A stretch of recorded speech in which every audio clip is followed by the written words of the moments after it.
ഹജ്ജ് കർമ്മങ്ങൾ നാളെ ആരംഭിക്കും. തീർത്ഥാടകർ ഇന്ന് രാത്രി മുതൽ മിനായിലേക്ക് നീങ്ങിത്തുടങ്ങും. തിങ്കളാഴ്ച വരെ ഹജ്ജ് കർമ്മങ്ങൾ നീണ്ടുനിൽക്കും. നാളെ ആരംഭിക്കുന്ന ഹജ്ജ് കർമ്മങ്ങൾക്കായി ഇന്ന് രാത്രിയോടെ തന്നെ തീർത്ഥാടകർ തമ്പുകളുടെ നഗരമായ മീനായിലേക്ക് നീങ്ങി തുടങ്ങും. 15 ലക്ഷത്തോളം വരുന്ന വിദേശ തീർത്ഥാടകർക്ക് പുറമെ ആഭ്യന്തര തീർത്ഥാടകരും മക്കയിലെത്തിക്കൊണ്ടിരിക്കുകയാണ്. മക്കയിലെ അജിസയിലാണ് ഇന്ത്യയിൽ നിന്നുള്ള തീർത്ഥാടകരിൽ ഭൂരിഭാഗവും താമസിക്കുന്നത്. നാളെ രാവിലെ ആകുമ്പോഴേക്കും ഈ തീർത്ഥാടകരെല്ലാം മീനായിലെ തമ്പുകളിൽ എത്തിച്ചേരും. നാളെ മിനായിൽ താമസിക്കുന്ന തീർത്ഥാടകർ വ്യാഴാഴ്ച രാവിലെ അറഫ സംഗമത്തിനായി പോകും. അന്ന് രാത്രി മുസ്ദലിഫയിൽ താമസിച്ച് വെള്ളിയാഴ്ച രാവിലെ മിനായിൽ തന്നെ തിരിച്ചെത്തും.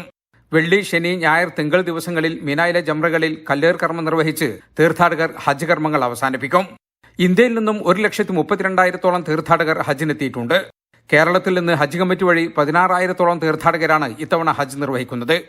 അനധികൃതമായി ഹജ്ജ് നിർവഹിക്കുന്നവരെ തടയാൻ പഴുതടച്ച പരിശോധനയാണ് മക്കയിലും പരിസര പ്രദേശങ്ങളിലും നടക്കുന്നത്. മക്കയിൽ നിന്നും ജലീൽ കണമകലം, 24.